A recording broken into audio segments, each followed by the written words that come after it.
Francis Scott Fitzgerald. El diamante tan grande como el Ritz. 1. John T. Unger descendía de una familia notable.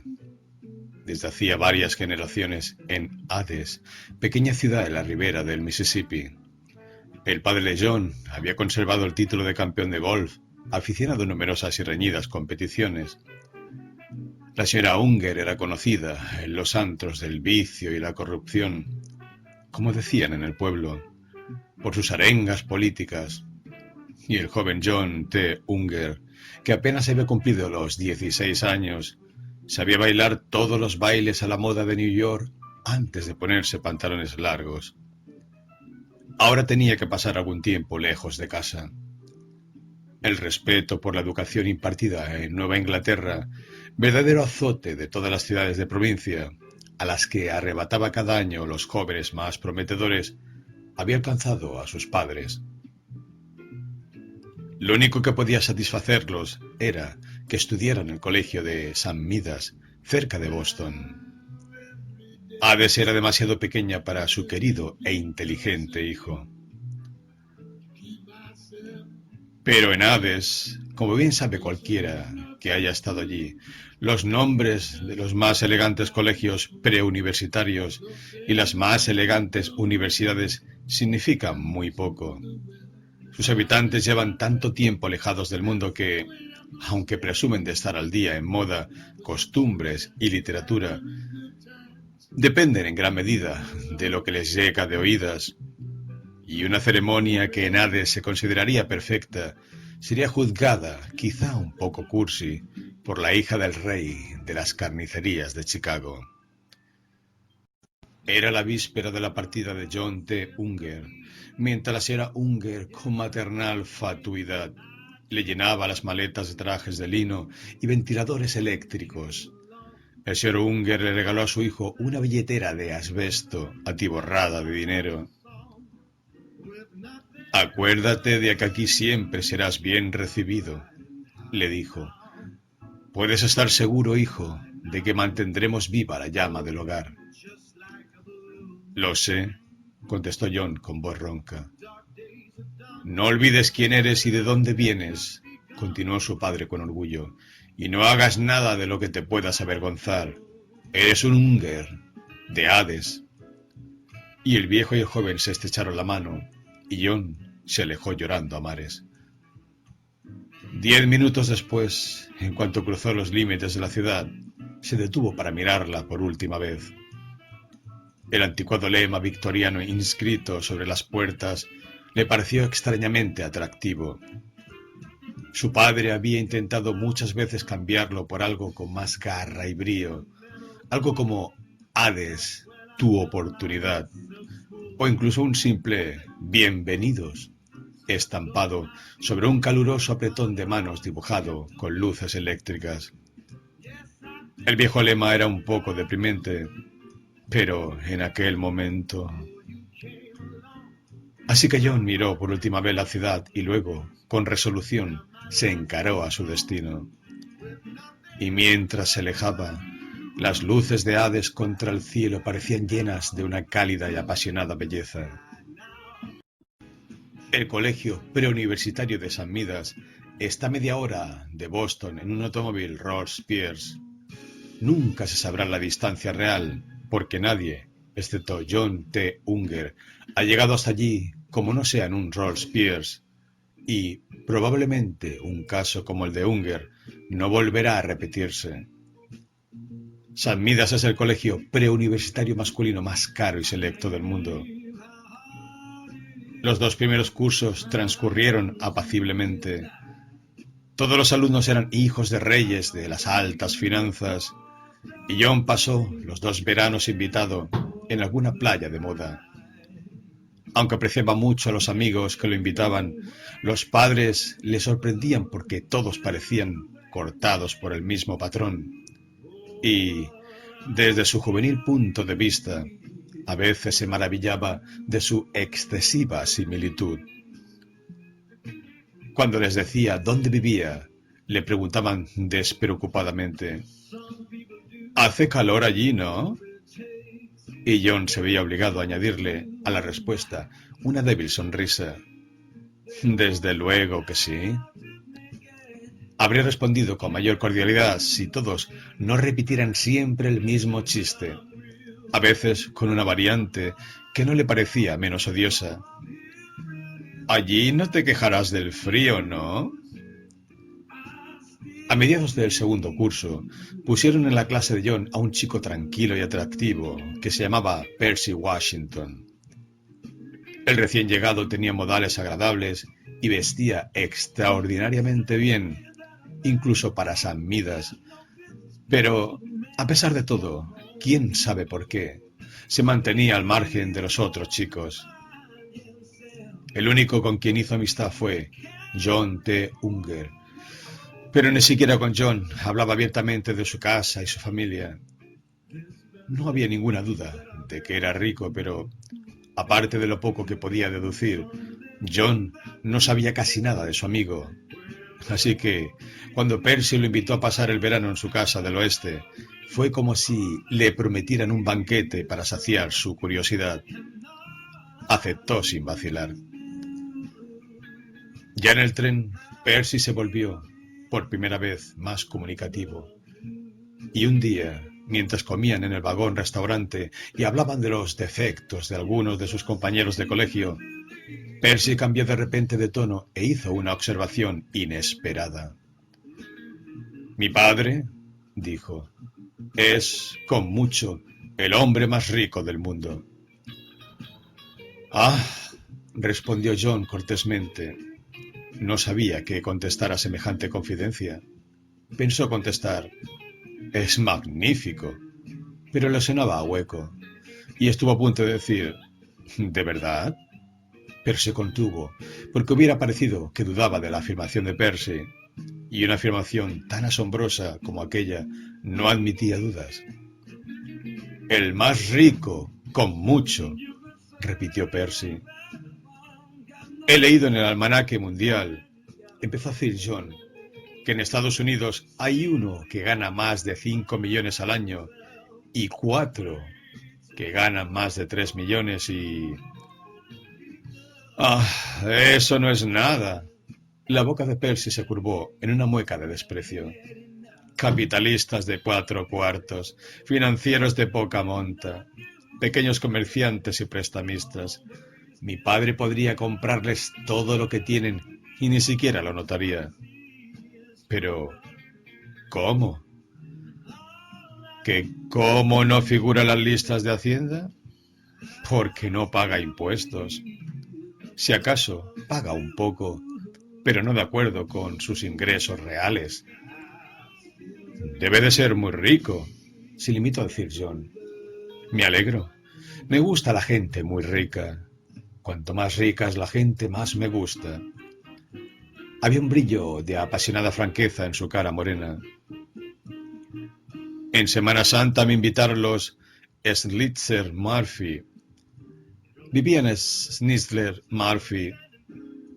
Tenía rubíes tan grandes como huevos y zafiros que parecían bombillas encendidas. Me encantan las joyas, asintió Percy con entusiasmo. Prefiero que en el colegio nadie lo sepa. Claro, que yo tengo una buena colección. Colecciono joyas como otros coleccionan sellos. Y diamantes, dijo John con pasión. Los Schnitzer Murphy tienen diamantes como nueces. Eso no es nada. Percy se le acercó y bajó la voz, que ahora solo era un susurro. Eso no es nada. Mi padre tiene un diamante más grande que el Hotel Ritz-Carlton. 2. El crepúsculo de Montana se extendía entre dos montañas como una moradura gigantesca de la que se derramaran sobre un cielo envenenado arterias oscuras. A una distancia inmensa, bajo el cielo, se agazapaba la aldea de Fish, diminuta, tétrica y olvidada. Vivían 12 hombres, o eso se decía, en la aldea de Fish. 12 almas sombrías e inexplicables que mamaban la leche escasa de las rocas, casi literalmente desnudas, sobre las que los había engendrado una misteriosa energía repobladora. Se habían convertido en una raza aparte. Estos 12 hombres de Fish, como una de esas especies surgidas de un remoto capricho de la naturaleza. Una naturaleza que, tras pensárselo 2 veces, los hubiera abandonado a la lucha y al exterminio. Más allá de la moradura azul y negra, en la distancia, se deslizaba por la desolación del paisaje una larga fila de luces en movimiento, y los 12 hombres de Fish se reunieron como espectros en la mísera estación para ver pasar el tren de las 7, el expreso transcontinental de Chicago. 6 veces al año, más o menos, el expreso transcontinental, por orden de alguna autoridad inconcebible, paraba en la aldea de Fish. Cuando esto sucedía, descendían del tren 1 o 2 bultos, montaban en una calesa que siempre surgía del ocaso y se alejaban hacia el crepúsculo amoratado. La observación de este fenómeno ridículo y absurdo se había convertido en una especie de rito entre los hombres de Fish.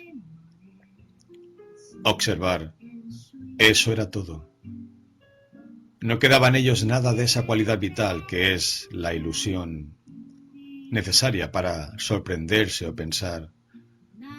Si algo hubiera quedado, aquellas visitas misteriosas hubieran podido dar lugar a una religión. Pero los hombres de Fish estaban por encima de toda religión. Los más descarnados y salvajes dogmas del cristianismo no hubieran podido arraigar en aquella roca estéril. Y en Fish no existían altar, sacerdote ni sacrificio. Solo a las 7 de la tarde, la reunión silenciosa en la estación miserable, una congregación de la que se elevaba una oración de tenue y anémica maravilla. Aquella tarde de junio, el gran encargado de los frenos, a quien, en caso de haber deificado a alguien, los hombres de Fish podrían haber elegido perfectamente su héroe celeste, había ordenado que el tren de las 7 dejara en Fish su carga humana o inhumana. A las 7:02, Percy Washington y John T. Unger descendieron del expreso, pasaron deprisa ante los ojos embelesados, desmesurados, espantosos de los 12 hombres de Fish. Montaron en una calesa que evidentemente había surgido de la nada y se alejaron. Media hora más tarde, cuando el crepúsculo se coagulaba en la oscuridad, el negro silencioso que conducía a la calesa gritó en dirección a un cuerpo opaco que les había salido al paso en las tinieblas. En respuesta al grito, proyectaron sobre ellos un disco luminoso que los miraba como un ojo maligno desde la noche insondable. Cuando estuvieron más cerca, John vio que era la luz trasera de un automóvil inmenso, el más grande y magnífico que había visto en su vida. La carrocería era de metal resplandeciente, más brillante que el níquel y más rutilante que la plata, y los tapacubos de las ruedas estaban adornados con figuras geométricas iridiscentes, amarillas y verdes. John no se atrevió a preguntarse si eran de cristal o de piedras preciosas. 2 negros, con libreas relucientes como las que se ven en los cortejos reales londinenses de las películas, esperaban firmes junto al coche, y cuando los jóvenes bajaron de la calesa, los saludaron en una lengua que el invitado no pudo entender, pero que parecía ser una degeneración extrema del dialecto de los negros del sur. «Ven», le dijo Percy a su amigo, mientras colocaba las maletas en el techo de ébano de la limusina. «Siento que hayas tenido que hacer un viaje tan largo en la calesa, pero es preferible que no vean este coche los viajeros del tren y esos tipos de Fish dejados de la mano de Dios». «¡Qué barbaridad! ¡Qué coche!». Esta exclamación fue provocada por el interior del vehículo. John vio que la tapicería estaba formada por 1000 minúsculas piezas de seda, entretejidas con piedras preciosas y bordados, y montada sobre un paño de oro. Los brazos de los asientos en los que los chicos se habían hundido voluptuosamente estaban cubiertos por una tela semejante al terciopelo, pero que parecía fabricada en los innumerables colores del extremo de las plumas de las avestruces. ¡Vaya coche!, exclamó John una vez más, maravillado. ¿Qué? ¿Esto? Percy se echó a reír. Pero si es solo un trasto viejo que usamos como furgoneta. Se deslizaban silenciosamente a través de la oscuridad hacia una abertura entre las dos montañas. Llegaremos dentro de hora y media, dijo Percy, mirando el reloj. Será mejor que te diga que vas a ver cosas que no has visto nunca. Si el coche era un indicio de lo que John iba a ver, estaba preparado para maravillarse. El primer mandamiento de la sencilla religión que impera en Hades ordena adorar y venerar las riquezas. Si John no hubiera sentido ante ellas una radiante humildad, sus padres hubieran vuelto la cara, horrorizados por la blasfemia. Habían llegado al paso entre las dos montañas, y en cuanto empezaron a atravesarlo, el camino se hizo mucho más escabroso. Si la luz de la luna llegara hasta aquí, verías que estamos en un gran barranco, dijo Percy, intentando ver algo por la ventanilla. Dijo unas palabras por el teléfono interior, e inmediatamente el lacayo encendió un reflector y recorrió las colinas con un inmenso haz de luz. Rocas, ya ves, un coche normal se haría pedazos en media hora. La verdad es que se necesitaría un tanque para viajar por aquí, si no conoces el camino. Habrás notado que vamos cuesta arriba. Estaban subiendo, sí, y pocos minutos después el coche coronó una cima, desde donde vislumbraron a lo lejos una luna pálida que acababa de salir. El coche se paró de repente y, a su alrededor, tomaron forma numerosas figuras que salían de la oscuridad. También eran negros. Volvieron a saludar a los jóvenes en el mismo dialecto vagamente reconocible. Entonces los negros se pusieron manos a la obra. Engancharon 4 inmensos cables que caían de lo alto a los tapacubos de las ruedas llenos de joyas. Y, a la voz resonante de ¡Hey ya!, John notó que el coche se elevaba del suelo más y más por encima de las rocas que lo flanqueaban, más y más alto, hasta que pudo divisar un valle ondulado a la luz de la luna que se extendía ante él, en neto contraste con el tremedal de rocas que acababan de abandonar. Solo a uno de los lados se veían aún rocas, y enseguida, de repente, no quedaron rocas, ni cerca de ellos, ni en ninguna otra parte. Era evidente que habían superado un inmenso saliente de piedra, como cortada a cuchillo, perpendicular en el aire. Y entonces empezaron a descender, y por fin, con un choque suave, se posaron sobre un terreno llano. Lo peor ya ha pasado, dijo Percy, echando un vistazo por la ventana. Solo faltan 8 kilómetros por nuestra carretera. Es como una tapicería de adoquines. Todo es nuestro. Mi padre dice que aquí termina Estados Unidos. ¿Estamos en Canadá? No. Estamos en las montañas rocosas. Pero estás ahora mismo en los únicos 8 kilómetros cuadrados del país que no aparecen en ningún registro. ¿Por qué? ¿Se les ha olvidado? No, dijo Percy sonriendo. Han intentado hacerlo 3 veces. La primera vez mi abuelo corrompió a un departamento completo del registro oficial de la propiedad. La segunda consiguió que cambiaran los mapas oficiales de Estados Unidos. Así retrasó 15 años el asunto. La última vez fue más difícil. Mi padre se las arregló para que sus brújulas se encontraran en el mayor campo magnético que jamás ha sido creado artificialmente. Consiguió un equipo completo de instrumentos de planimetría y topografía levemente defectuosos, incapaces de registrar este territorio, y los sustituyó por los que iban a ser usados. Luego desvió un río y construyó en la ribera una aldea ficticia para que la vieran y la confundieran con un pueblo del valle, 15 kilómetros más arriba. Mi padre solo le teme a una cosa, concluyó: el único medio en el mundo capaz de descubrirnos. ¿Cuál es? Percy bajó la voz. Su voz se convirtió en un murmullo. Los aviones, susurró.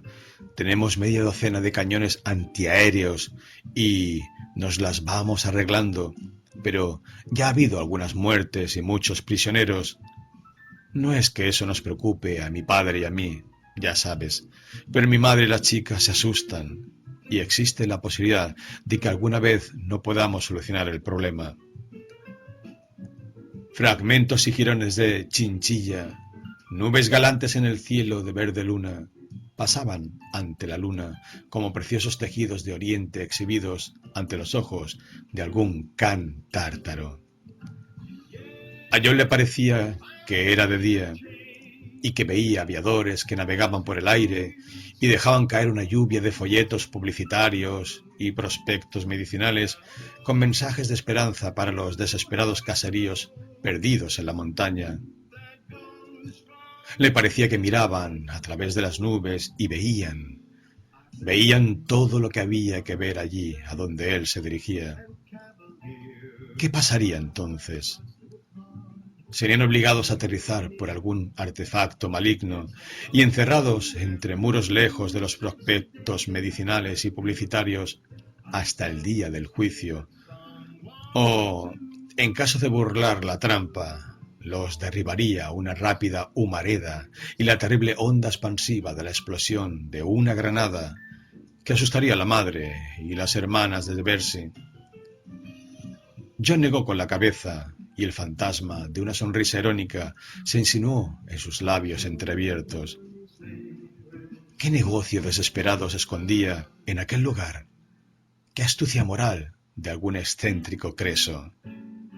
¡Qué misterio dorado y terrible! Las nubes de chinchilla se amontonaban a lo lejos y, fuera del automóvil, la noche de Montana era clara como el día. Aquella carretera, que era como una alfombra de adoquines, pasaba suavemente bajo los grandes neumáticos mientras bordeaban un lago tranquilo iluminado por la luna. Atravesaron una zona de oscuridad durante un instante, un bosque de pinos aromático y fresco, y desembocaron en una amplia avenida de césped, y la exclamación de placer de John coincidió con las palabras taciturnas de Percy. Hemos llegado a casa. Magnífico la luz de las estrellas. Un primoroso castillo se levantaba a orillas del lago, irguiéndose con el esplendor de sus mármoles hasta la mitad de la altura de un monte vecino, para fundirse al fin, con simetría perfecta y transparente languidez femenina, con las densas tinieblas de un bosque de pinos.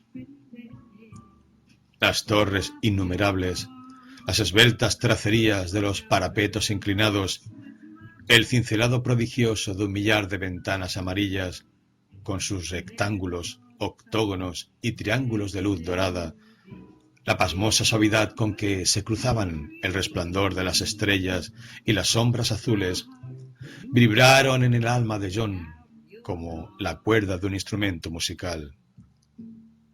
En la cima de una de las torres, la más alta, la que tenía la base más negra, un juego de luces exteriores creaba una especie de país de ensueño flotante. Y cuando John miraba hacia arriba, en un estado de encantamiento entusiasta, un tenue y amortiguado sonido de violines descendió y lo envolvió en una armonía rococó nunca jamás oída. Y casi inmediatamente el automóvil se detuvo ante una escalinata de mármol, ancha y alta, a la que el aire de la noche llevaba la fragancia de millares de flores.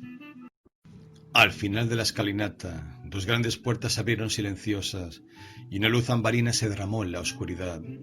perfilando la figura de una dama elegantísima, de cabellos negros, con un alto peinado, una dama que le extendía los brazos. ¡Madre!, estaba diciendo Percy. Este es mi amigo John Unger, de Hades. Más tarde John recordaría aquella primera noche como un deslumbramiento de muchos colores, sensaciones fugaces, música dulce, como una voz enamorada, deslumbramiento ante la belleza de las cosas, luces y sombras, gestos y rostros. Había un hombre con el pelo blanco que, de pie, bebió el licor de múltiples matices en una copa de cristal con el pie de oro. Había una chica con la cara como una flor, vestida como Titania, con sartas de zafiros entre el pelo. Había una habitación en la que el oro macizo y suave de las paredes cedía a la presión de la mano, y otra habitación que era como la idea platónica del prisma definitivo. Estaba, del techo al suelo, recubierta por una masa inagotable de diamantes, diamantes de todas las formas y tamaños, de tal manera que, iluminada desde los ángulos por altas lámparas violáceas, deslumbraba con una claridad que sólo en sí misma podía encontrar parangón, más allá de los deseos o los sueños humanos.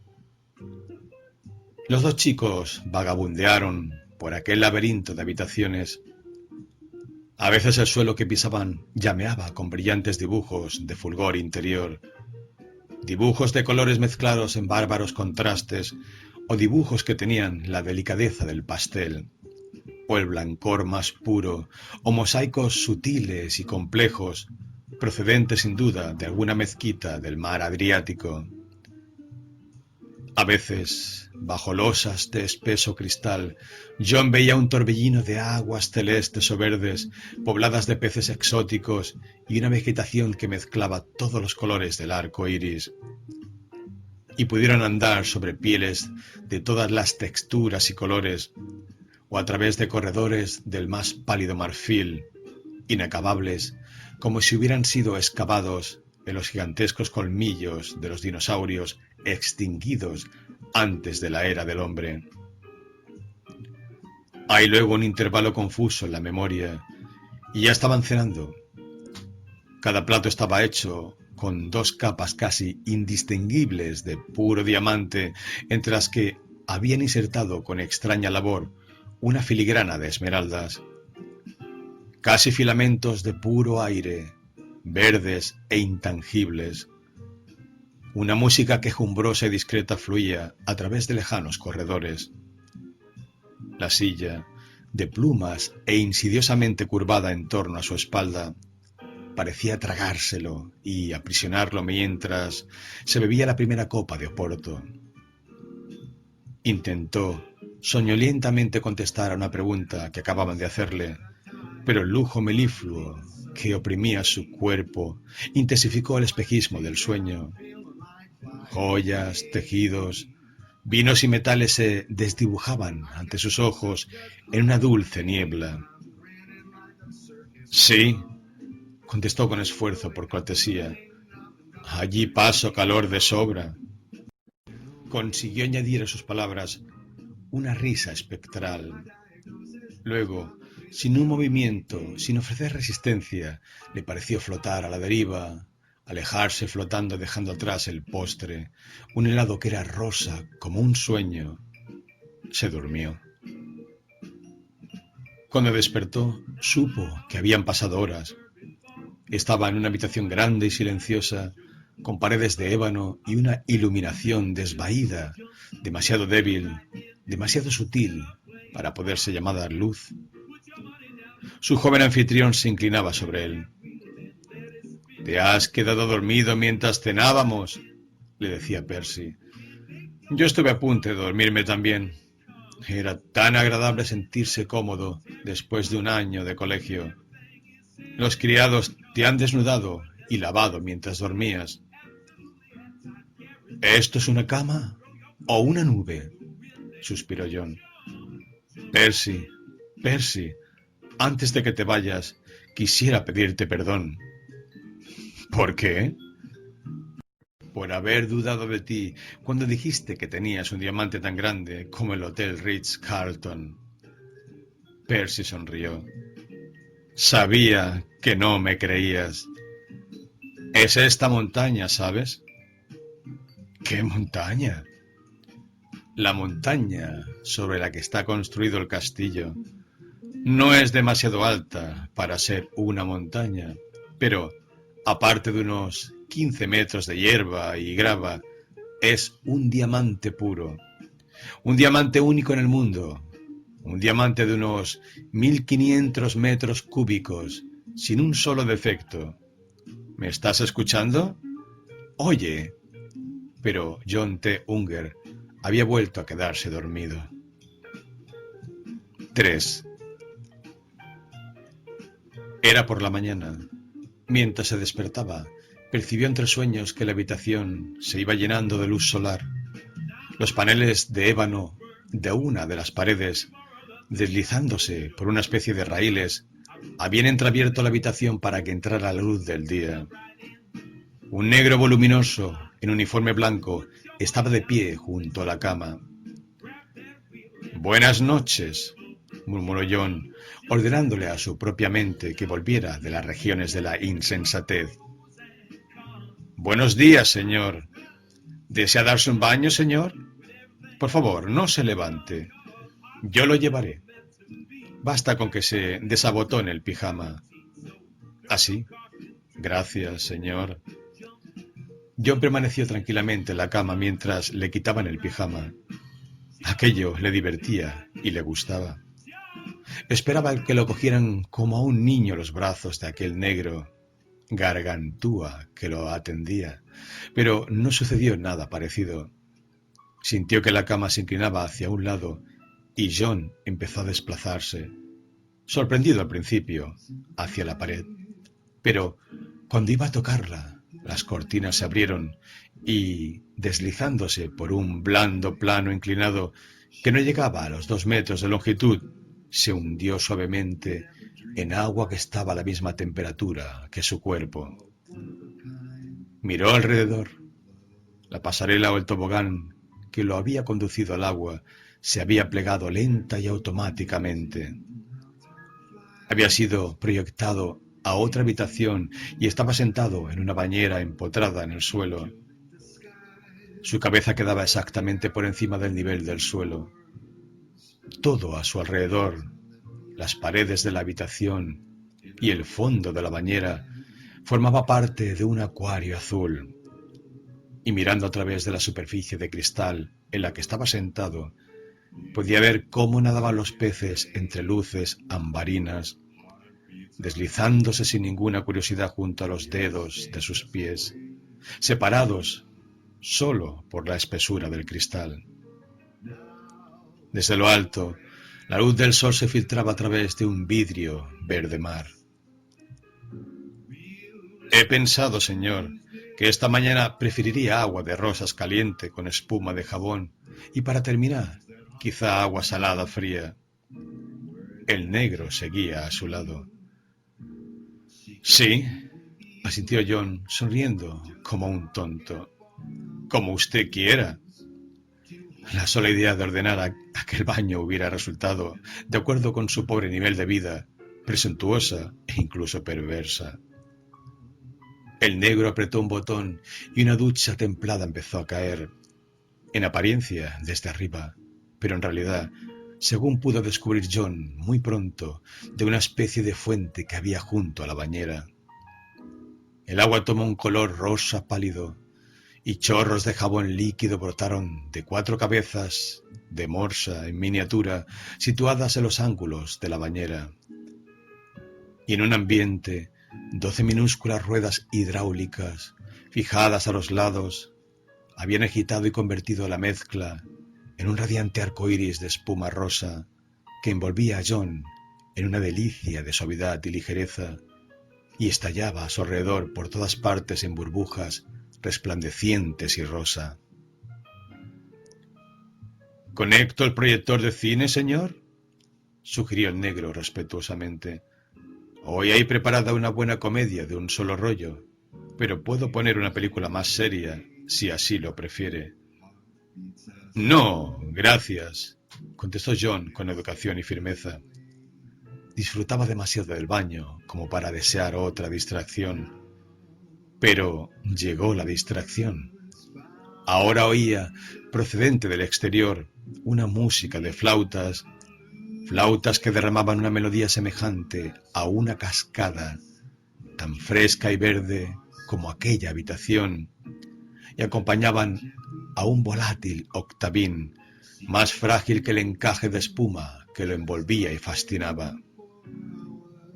Tras una ducha de agua salada y fría, salió de la bañera en un albornoz con tacto de lana y sobre un diván tapizado con el mismo tejido recibió un masaje de aceite, alcohol y perfumes.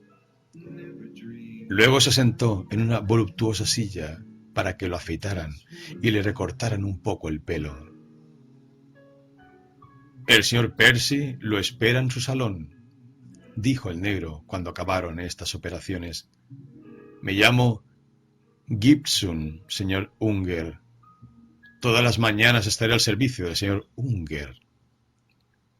John encontró lleno de sol el cuarto de estar, donde el desayuno lo esperaba, y a Percy, resplandeciente en pantalones de golf blancos de piel de cabra, fumando cómodamente sentado. 4. Esta es la historia de la familia Washington, tal como Percy se la resumió a John durante el desayuno. El padre del actual señor Washington había nacido en Virginia, descendiente directo de George Washington y Lord Baltimore. Cuando terminó la guerra civil, era un coronel de 25 años, propietario de una plantación destruida y unos $1,000 de oro. Fitz Norman Culpeper Washington, pues ese era el nombre del joven coronel, decidió regalarle a su hermano menor la propiedad de Virginia e irse al oeste. Eligió a 24 de sus negros más fieles, que por supuesto lo adoraban, y compró 25 billetes de tren para el oeste, donde pensaba obtener concesiones de tierra a nombre de los 25 y montar un rancho de ovejas y vacas. Cuando llevaba en Montana menos de un mes y las cosas le iban verdaderamente mal, se topó con un extraordinario descubrimiento. Se había perdido cabalgando por las colinas y después de un día sin comer empezó a sentir hambre. Como no tenía rifle, se vio forzado a perseguir a una ardilla, y en el curso de la persecución se dio cuenta de que la ardilla llevaba algo brillante en la boca. Cuando ya desaparecía en su madriguera, la providencia no quiso que aquella ardilla aplacase el hambre de Fitz Norman Washington. El animal soltó su carga. Al sentarse para considerar la situación, Fitz Norman vislumbró un fulgor entre la hierba muy cerca. 10 segundos después había perdido completamente el apetito y ganado $100,000. La ardilla, que había evitado con irritante obstinación convertirse en comida, le había regalado un diamante perfecto y descomunal. Más tarde, aquella misma noche, Washington encontró el camino hasta el campamento, y 12 horas después todos sus negros de sexo masculino ocupaban los alrededores de la madriguera de la ardilla y cavaban con furia en la falda de la montaña. Les dijo que había descubierto una mina de cuarzo y, dado que solo 1 o 2 negros habían visto antes algo parecido a un diamante, lo creyeron sin ningún género de dudas. Cuando estuvo seguro de la magnitud de su descubrimiento, se encontró en un verdadero aprieto. Toda la montaña era un diamante. Solo era, literalmente, un diamante puro. Llenó 4 sacos de muestras rutilantes y partió lomos de su caballo hacia St. Paul. Allí consiguió vender media docena de piedras pequeñas. Cuando intentó vender una piedra más grande, un tendero se desmayó y Fitz Norman fue detenido por escándalo público. Se escapó de la cárcel y tomó el tren de Nueva York, donde vendió algunos diamantes de tamaño mediano y recibió a cambio $200,000 de oro. Pero no se atrevió a mostrar ninguna gema excepcional. y de hecho abandonó Nueva York en el momento oportuno. Una tremenda conmoción se había producido en los ambientes próximos a los joyeros, no tanto por el tamaño de los diamantes como por su aparición en la ciudad, sin que nadie conociera su misteriosa procedencia. Empezaron a correr estrafalarios rumores de que la mina había sido descubierta en los montes Catskill, en la costa de Jersey, en Long Island, bajo Washington Square. Trenes especiales llenos de hombres con picos y palas empezaron a salir de Nueva York, rumbo a distintos y cercanos Dorados. Pero, para entonces, el joven Fitz Norman viajaba ya camino de Montana. 15 días después, había calculado que el diamante de la montaña equivalía aproximadamente a todos los diamantes que, por lo que se sabe, existen en el mundo.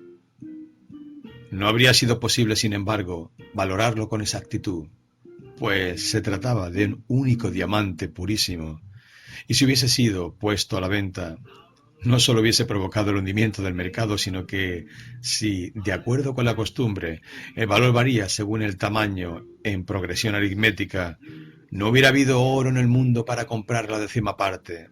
Y además, ¿qué se podía hacer con un diamante de semejantes dimensiones? Era una situación difícil y extraordinaria. Era en cierto sentido el hombre más rico de todos los tiempos, pero ¿le valía de algo? Si su secreto llegaba a saberse, ¿quién sabe a qué medidas tendría que recurrir el gobierno para evitar el pánico, tanto en el mercado del oro como en el de las piedras preciosas? Incluso podrían expropiar el diamante y crear un monopolio. No le cabía otra alternativa. Tenía que explotar la montaña en secreto. Fitz Norman recorría a su hermano menor, que se encontraba en el sur, y le confió el mando de su séquito de negros, pobres negros que no se habían dado cuenta de que la esclavitud había sido abolida. Para mayor seguridad, les llevó una proclama que él mismo había redactado, en la que se anunciaba que el general Forrest había reorganizado los destrozados ejércitos del sur y derrotado a los nordistas en una batalla campal. Los negros lo creyeron sin reservas e inmediatamente lo celebraron con alegría y ceremonias religiosas. Fitz Norman partió hacia países extranjeros con $100,000 y 2 baúles llenos de diamantes sin pulir de todos los tamaños. Navegó rumbo a Rusia en un junco chino y 6 meses después de salir de Montana llegó a San Petersburgo. Encontró un oscuro alojamiento y fue a ver al joyero de la corte para anunciarle que tenía un diamante para el zar. Se quedó en San Petersburgo 2 semanas, en constante peligro de ser asesinado, cambiando sin cesar de alojamiento, con miedo de abrir más de 3 o 4 veces sus baúles durante aquellos 15 días. Después de prometer que volvería un año más tarde con piedras más grandes y más bellas, recibió permiso para zarpar rumbo a la India. Pero, antes de que partiera, los tesoreros de la corte le habían depositado en bancos norteamericanos, en cuentas abiertas bajo 4 diferentes nombres supuestos, la suma de $15 millones. Volvió a Estados Unidos en 1868, después de una ausencia de algo más de 2 años. Había visitado las capitales de 22 países y hablado con 5 emperadores, 11 reyes, 3 príncipes, un shah, un khan y un sultán. En aquel momento Fitz Norman calculaba su fortuna en $1.000 millones. Un factor contribuía decisivamente al mantenimiento del secreto. Ninguno de sus diamantes de mayor tamaño permanecía a la vista del público más de una semana sin que, inmediatamente, le atribuyeran una historia tan rica en desgracias, amores, revoluciones y guerras, que forzosamente había de remontarse a los días del primer imperio babilonio. Desde 1870 hasta su muerte en 1900, la historia de Fitz Norman Washington fue una larga epopeya del oro. Hubo también asuntos secundarios, claro. Consiguió eludir a los registradores de la propiedad, se casó con una dama de Virginia de la que tuvo un único hijo y se vio obligado, por una serie de desafortunadas complicaciones, a matar a su hermano, que tenía la desdichada costumbre de emborracharse hasta caer en un estupor indiscreto que muchas veces había puesto en peligro la seguridad de todos. Pero pocos asesinatos más turbaron aquellos felices años de progreso y expansión. No mucho antes de morir, adoptó una nueva política invirtiendo solo algunos millones de dólares de su patrimonio líquido, adquirió grandes cantidades de metales preciosos y los depositó en las cámaras acorazadas de bancos de todo el mundo como si fueran antigüedades. Su hijo Braddock Tarleton Washington siguió, a escala aún mayor, la misma política. Los metales preciosos fueron sustituidos por el más raro de todos los elementos, el radio. El equivalente en radio a $1.000 millones de oro cabe en un recipiente no más grande que una caja de puros. 3 días después de la muerte de Fitz-Norman, su hijo Braddock decidió que los negocios habían ido demasiado lejos. La cuantía de las riquezas que su padre y él habían extraído de la montaña estaba por encima de todo cálculo. Registró en un dietario en clave la cantidad aproximada de radio depositada en cada uno de los 1.000 bancos de los que era cliente y los nombres falsos que poseían en la titularidad de las cuentas. Luego hizo una cosa muy sencilla: cerró la mina. Cerró la mina. Lo que ya habían extraído mantendría con lujos sin precedentes durante generaciones a todos los Washington que pudieran nacer. Su única preocupación sería guardar el secreto, para que el previsible pánico que causaría su revelación no lo redujera a la miseria absoluta junto con todos los capitalistas del mundo. Aquella era la familia con la que se encontraba John T. Unger. Esta fue la historia que le contaron en el cuarto de estar de paredes de plata la mañana después de su llegada. 5. Después del desayuno, John se dirigió hacia la gran entrada de mármol, desde donde contempló con curiosidad el panorama que se ofrecía a su vista. Todo el valle, desde la montaña de diamante hasta el abrupto precipicio de granito, 8 kilómetros más allá, aún despedía un hálito dorado que flotaba perezosamente sobre la magnífica extensión de prados, lagos y jardines. Aquí y allí, grupos de olmos formaban delicados bosquecillos de sombra, en extraño contraste con las duras masas de los pinos que se agarraban a las colinas como puños de un verde azulado y oscuro. Vio a 3 cervatos que, con pasos ligeros, salieron en fila de entre unas matas a menos de 1 kilómetro de distancia y desaparecieron con desmañada vivacidad en la penumbra veteada de negro de otras matas. John no se hubiera sorprendido si hubiera visto a un fauno tocar la flauta a su paso entre los árboles, o si hubiera vislumbrado una piel rosa de ninfa y una cabellera rubia flotando al viento entre las más verdes de las hojas verdes. Con aquella remota esperanza descendió los peldaños de mármol, perturbando ligeramente el sueño de los 2 sedosos perros lobos rusos al pie de la escalinata, y se puso en camino a través de un paseo de losas azules, blancas, que parecían no llevar a ningún sitio preciso. Disfrutaba cuanto podía. La felicidad de la juventud, así como su insuficiencia, estriba en que los jóvenes no pueden vivir en el presente, sino que siempre deben comparar el día que pasa con el futuro, imaginado con esplendor. Flores y oro, chicas y estrellas, solo con premoniciones y profecías de incomparable e inalcanzable sueño juvenil.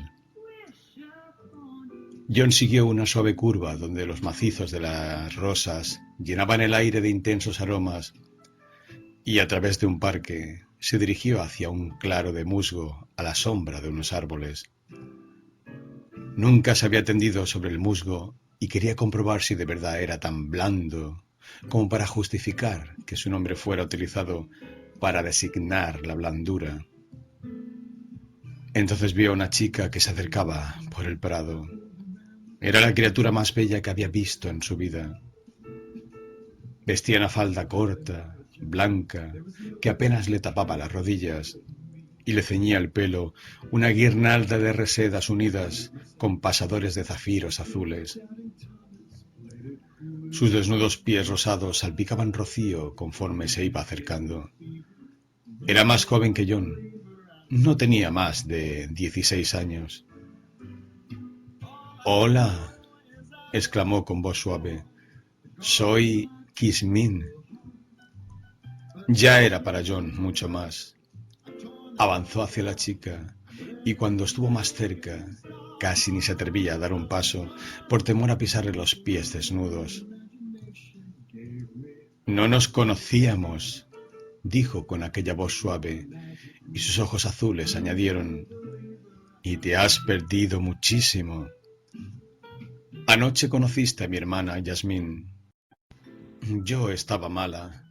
Me había sentado mal la lechuga», prosiguió la voz suave, y los ojos añadieron: «Y soy muy dulce cuando estoy mala y cuando estoy bien». «Me has causado una enorme impresión», dijeron los ojos de John, «y yo no soy tan fácil». «¿Cómo estás?», dijo con su voz. «Espero que te encuentres mejor esta mañana». Y sus ojos añadieron tímidos: «Querida». John se dio cuenta de que estaban paseando por el prado. Kismin propuso que se sentaran en el musgo. John había olvidado probar su blandura. Era muy exigente con las mujeres. Un simple defecto, unos tobillos gruesos, una voz ronca, una mirada fría, bastaba para que dejaran de interesarle. Y he aquí que, por primera vez en su vida, estaba con una chica que le parecía la encarnación de la perfección física. «¿Eres del este?», le preguntó Kismin con un interés encantador. «No», respondió John con sencillez. «Soy de Hades». O nunca había oído hablar de Hades, o no se le ocurrió ningún comentario amable, porque no volvió a nombrar aquel sitio. «Este otoño voy a ir a un colegio del este», dijo Yasmín. «¿Crees que me lo pasaré bien? Iré a Nueva York y al colegio de la señorita Bulger. Es un colegio muy severo, pero, ¿sabes? Los fines de semana los pasaré con mi familia en nuestra casa de New York, porque papá se ha enterado de que las alumnas tienen que pasear de dos en fila». «Tu padre quiere que tengas orgullo», observó John. «Somos orgullosas», contestó, y los ojos le brillaban de dignidad. «Jamás nos han castigado. Papá dice que jamás debemos ser castigadas. Una vez, mi hermana Yasmín, cuando era pequeña, lo empujó escaleras abajo y papá solo se levantó y se fue cojeando. Mamá se quedó», continuó Kismin, «bueno, un poco sorprendida cuando oyó que eras de... ya sabes, de ese sitio de donde eres. Dice que cuando era joven, pero es que, ya sabes, es española y anticuada». «¿Pasas mucho tiempo aquí?», preguntó John, para disimular que aquellas palabras lo habían molestado. Parecían una alusión poco amable a su provincianismo. «Percy, Yasmín y yo venimos todos los veranos, pero el verano que viene Yasmín irá a Newport. El año que viene irá a Londres para ser presentada en sociedad ante la corte». «¿Sabes?», comenzó John indeciso, «que eres mucho más sofisticada de lo que me había imaginado al verte». «No, ¿qué va?», se apresuró a responder Kismin. «Ni pensarlo. Creo que los jóvenes que son sofisticados son terriblemente vulgares. ¿No te parece?». «Yo no lo soy, en absoluto. De verdad. Si me dices que soy sofisticada, me echaré a llorar». Estaba tan dolida que le temblaba el labio. John se vio obligado a declarar: No creo que sea sofisticada, solo lo he dicho para hacerte rabiar, porque si lo fuese no me importaría, insistía ella, pero no lo soy. Soy muy inocente y muy niña. Nunca fumo ni bebo y solo leo poesías. Casi no sé nada de matemáticas o química. Me visto con mucha sencillez. La verdad es que casi no me visto. Lo único que puedes decir de mí es que soy sofisticada. Creo que las chicas deben disfrutar la juventud de un modo saludable. Yo también lo creo, dijo John sinceramente. Kismin estaba otra vez alegre. Le sonreía, y una lágrima que nacía sin vida se escurrió por la comisura de un ojo azul. Me caes simpático, le murmuró en tono íntimo. ¿Vas a pasar todo el tiempo con Percy mientras estés aquí? ¿O serás simpático conmigo? Piénsalo. Soy un territorio absolutamente virgen. Nunca he tenido novio. Nunca me han dejado estar sola con chicos, salvo con Percy. He venido al bosque porque quería verte sin tener a toda la familia alrededor. Profundamente halagado, John hizo una reverencia, tal como le habían enseñado en la academia de baile de Hades. Es mejor que nos vayamos, dijo Kismin con dulzura. He quedado con mamá a las 11.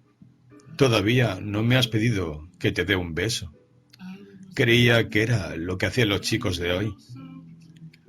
John hinchó el pecho, lleno de orgullo. Algunos lo hacen, contestó, pero yo no. Las chicas no hacen esas cosas en Hades. Volvieron juntos a la casa. 6. John estaba frente al señor Braddock Washington a pleno sol. Era un hombre de unos 40 años, con un semblante orgulloso e inexpresivo, mirada inteligente y complexión robusta. Por la mañana le gustaban los caballos, los mejores caballos.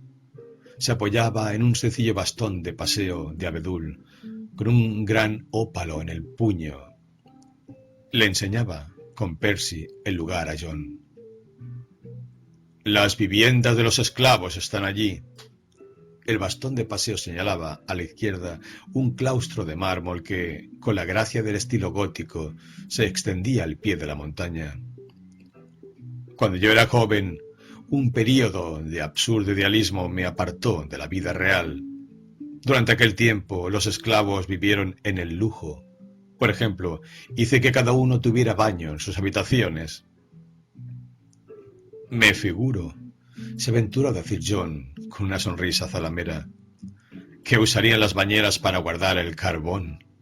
El señor Slinger Murphy me contó que una vez... Las opiniones del señor Slinger Murphy no deben de tener demasiada importancia, lo interrumpió Braddock Washington con frialdad. Mis esclavos no usaban las bañeras como carboneras. Tenían órdenes de bañarse cada día y obedecían. Y si no lo hubieran hecho, yo hubiera podido ordenar que se lavaran la cabeza con ácido sulfúrico. Interrumpí los baños por otra razón. Varios se resfriaron y murieron. El agua no es buena para ciertas razas si no es para beber. John se rió. Inmediatamente decidió limitarse a asentir escuetamente con la cabeza. Braddock Washington lo hacía sentirse incómodo. Todos esos negros son descendientes de los que mi padre se trajo del norte. Ahora debe de haber unos 250. Te habrás dado cuenta de que han vivido tanto tiempo al margen del mundo que su dialecto nativo se ha convertido en una jerga casi ininteligible. A algunos les hemos enseñado a hablar inglés, a mi secretario y a 2 o 3 criados de la casa. Este es el campo de golf, continuó mientras paseaban por el césped verde invernal. Ya ves que todo lo ocupa el green. Aquí no hay fairway, ni roads, ni riesgos. Le sonreía cordialmente a John. ¿Hay muchos hombres en la jaula, padre? Braddock Washington tropezó. y se le escapó una maldición. «Uno menos de los que debería haber», exclamó sombríamente y añadió un instante después. «Hemos tenido problemas». «Mamá me lo había dicho», exclamó Percy. «Aquel profesor italiano...» «Un terrible error», dijo Braddock Washington muy enfadado. «Pero desde luego hay muchas posibilidades de que lo encontremos. Puede que haya caído en alguna parte del bosque o que se haya precipitado por un barranco. Y siempre existirá la posibilidad de que, si consigue huir, nadie crea su historia. De cualquier modo, he mandado 2 docenas de hombres para que lo busquen por las aldeas de los alrededores». «¿Y no ha habido resultados?» «Alguno.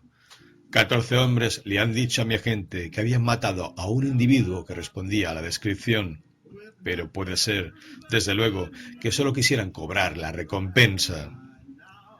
Se interrumpió. Se habían acercado a una gran cavidad en el suelo, un círculo más o menos del tamaño de un tío vivo, cubierto por una fuerte reja de acero. Braddock Washington le hizo señas a John y apuntó el bastón hacia la profundidad. A través de la reja, John se acercó al agujero y miró, y de repente le hirió los oídos una desenfrenada gritería que surgía de las profundidades. «¡Baja al infierno! Chico, ¿cómo es el aire ahí arriba? Échanos una cuerda. ¿No tendrás un bollo duro, hijo? ¿O un par de bocadillos de segunda mano? Oye, amigo, si le empujas al tipo ese que está contigo, te haremos una demostración del arte de la desaparición súbita. Dale una paliza de mi parte, ¿vale?» Había demasiada oscuridad para ver con claridad en el interior del foso, pero por el rudo optimismo y la brava vitalidad de aquellas frases y voces, yo no hubiera dicho que pertenecían a norteamericanos de clase media y del tipo más atrevido. Entonces el señor Washington alargó el bastón y oprimió un botón que había entre la hierba, y el foso se iluminó de repente. «Son marineros, aventureros que han tenido la desgracia de encontrar el dorado», señaló. Había aparecido a sus pies, en la tierra, un gran agujero que tenía la forma del interior de un tazón. Las paredes eran empinadas y parecían de vidrio pulido, y sobre el fondo ligeramente cóncavo había, de pie, 2 docenas de hombres en uniforme de aviador, mezclando ropa militar y civil. Sus rostros, vueltos hacia arriba, encendidos por la cólera, el rencor, la desesperación, el cinismo, estaban cubiertos por largas barbas, pero, excepto unos pocos que se consumían a ojos vistas, parecían bien alimentados, sanos. Braddock Washington acercó una silla de jardín al filo del foso y se sentó. «Bueno, ¿cómo están ustedes, muchachos?», preguntó afablemente. Un coro de abominaciones, en el que participaron todos, menos los que estaban demasiado abatidos para gritar, se elevó hasta el aire soleado, pero Braddock Washington lo oyó con imperturbable serenidad. Cuando el último eco se apagó, habló de nuevo. «¿Han encontrado alguna salida para sus problemas?». De aquí a allá brotaron algunas respuestas. «Hemos decidido quedarnos aquí por gusto». «Súbenos y verás que pronto encontramos la salida». Braddock Washington esperó a que volvieran a callar. Entonces dijo: «Ya les he explicado la situación. No quisiera que estuvieran aquí. Le pido a Dios no haberlos visto nunca. Su propia curiosidad los trajo aquí. Y en cuanto se les ocurra una salida que nos salvaguarde a mí y a mis intereses, estaré encantado de tomarla en consideración. Pero mientras limiten sus esfuerzos a excavar túneles...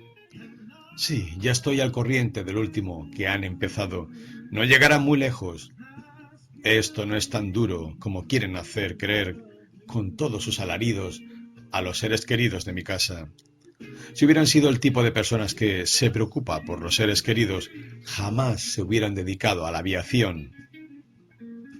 Un hombre alto se separó de los demás y levantó una mano para llamar la atención. «Permítame hacerle algunas preguntas», gritó.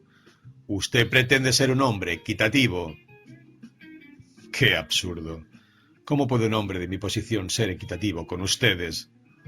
¿Por qué no pides que un perro cazador sea equitativo con un pedazo de carne?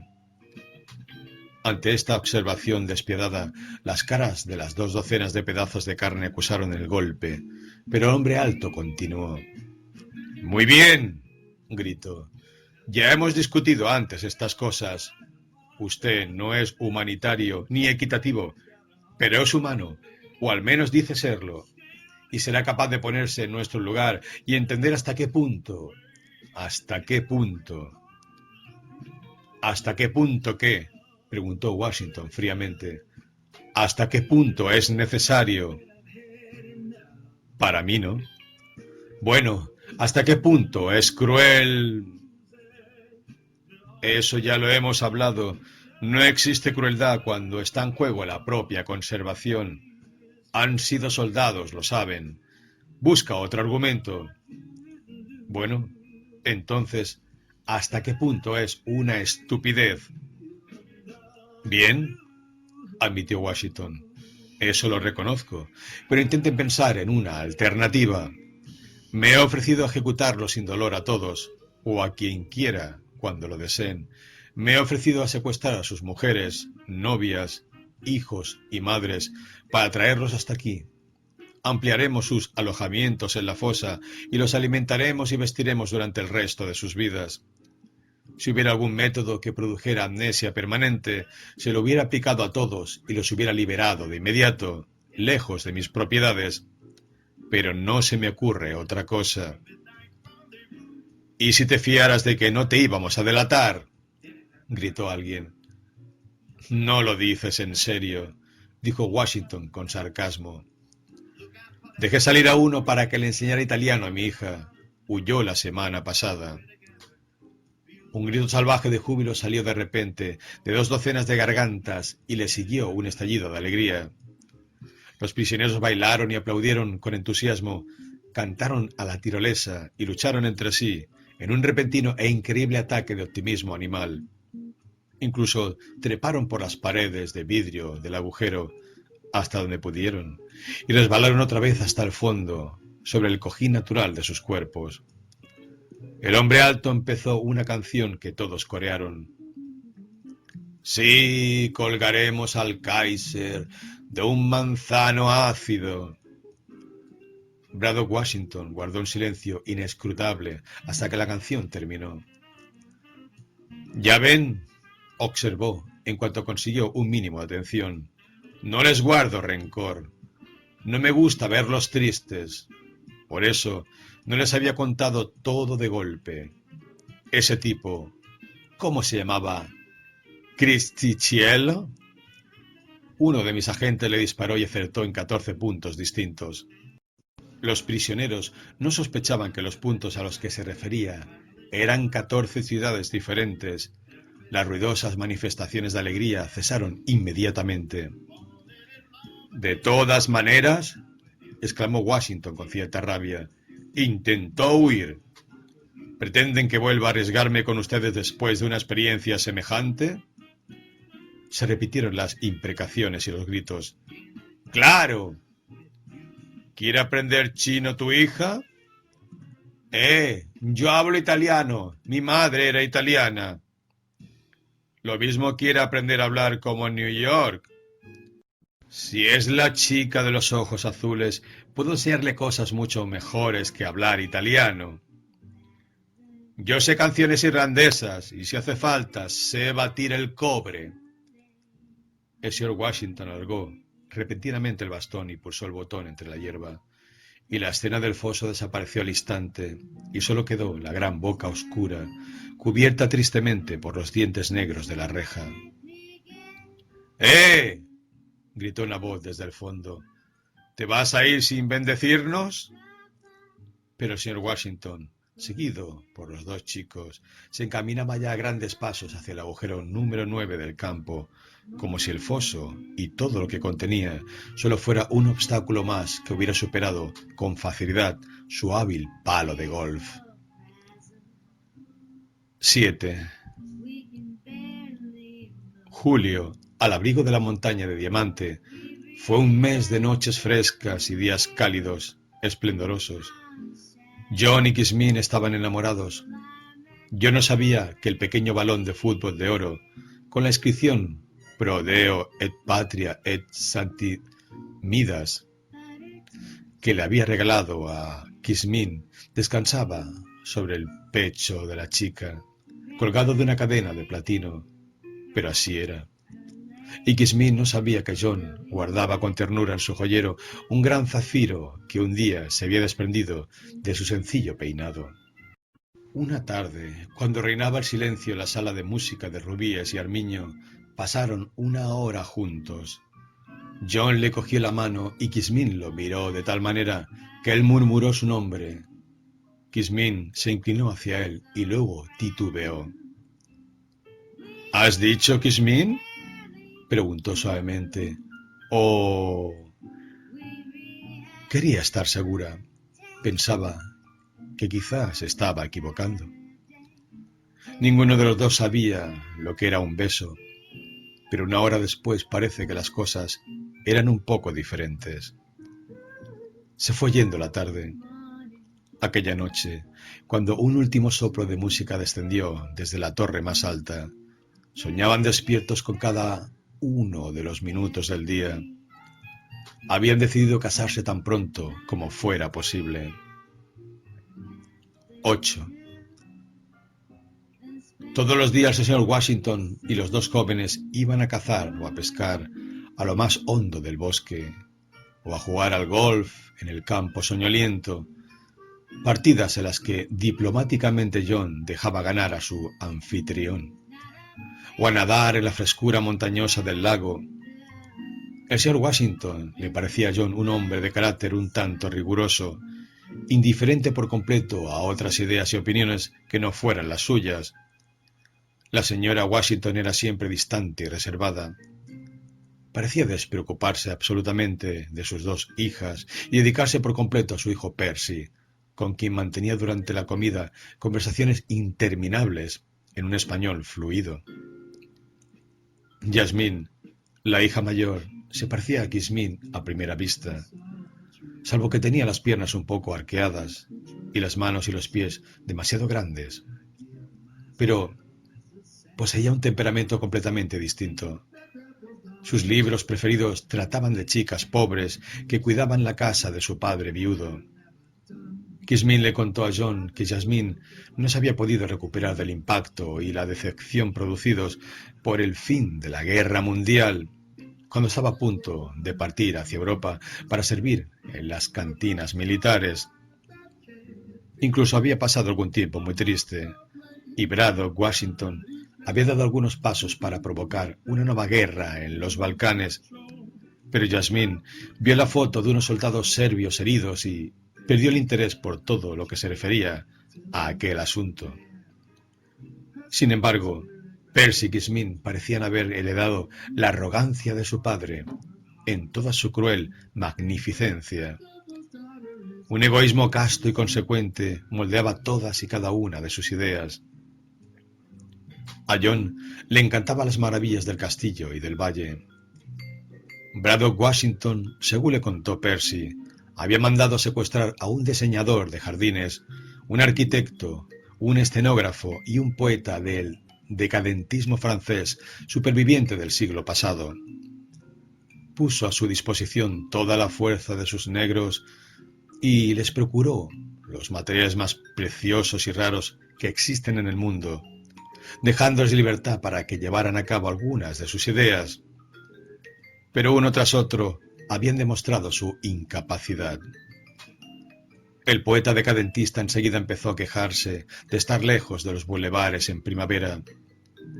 Hizo algunas vagas observaciones sobre especias, monos y marfiles, pero no dijo nada que tuviese valor práctico. El escenógrafo por su parte, quería convertir el valle en una sucesión de trucos y efectos sensacionales, algo de lo que los Washington se hubieran cansado pronto. En cuanto al arquitecto y al diseñador de jardines, solo pensaban en términos convencionales. Quieren hacer esto según este modelo y aquello según aquel otro. Pero por lo menos resolvieron el problema de lo que cabía hacer con ellos. Enloquecieron una mañana temprano, después de pasar toda la noche reunidos, intentando ponerse de acuerdo sobre dónde colocar una fuente. Y ahora estaban internados cómodamente en un manicomio de Wilkes-Barre, en Connecticut.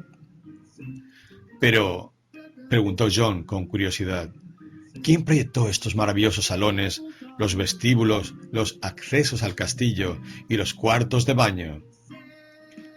Bueno, contestó Percy, me da vergüenza decírtelo, pero fue uno que hace películas. La única persona que encontramos acostumbrada a manejar cantidades ilimitadas de dinero, aunque comía vorazmente, con la servilleta atada al cuello y no sabía leer ni escribir. Agosto se acababa y John empezó a sentir pena. Pronto debería volver al colegio. Kismin y él habían decidido fugarse juntos en junio del año siguiente. Sería más bonito casarnos aquí, confesó Kismin. Pero la verdad es que mi padre no me daría nunca permiso para casarme contigo. Y además prefiero la fuga. Es terrible para los ricos casarse en Estados Unidos en estos tiempos. Tienen que mandar comunicados a la prensa anunciando que la boda se celebrará con sobras, cuando lo que quieren decir es que se casarán con un puñado de perlas de segunda mano y algún encaje que una vez llevó a la emperatriz Eugenia. Lo sé, asintió John vehementemente. Cuando fui a casa de los Snitzer Murphy, la hija mayor, Gwendolyn, se casó con el hijo del dueño de Media Virginia. Escribió a casa diciendo lo difícil que era arreglárselas con el sueldo del marido, empleado de banco, y terminaba diciendo, gracias a Dios, tengo 4 criadas y eso me ayuda un poco. Es absurdo, comentó Kismin. Creo que hay millones y millones de personas, trabajadores y gente así, que se las arreglan con solo 2 criadas. Una tarde de finales de agosto, unas palabras casuales de Kismin cambiaron la situación por completo y sumieron a John en un estado de terror. Estaban en su bosquecillo preferido, y entre besos John se abandonaba a románticos presentimientos que creía que añadían patetismo a sus relaciones. A veces pienso que nunca nos casaremos, dijo con tristeza. Tú eres demasiado rica, demasiado suntuosa. Una persona tan rica como tú no puede ser como las otras chicas. Tendré que casarme con la hija de cualquier acomodado ferretero al por mayor de Omaha o Sioux City y contentarme con $500,000 de dote. Yo conocí una vez a la hija de un ferretero, señaló Kismin. No creo que tuviese sentido a gusto con ella. Era amiga de mi hermana. ¿Estuvo aquí? ¿Ah? ¿Han tenido otros invitados? Exclamó John sorprendido.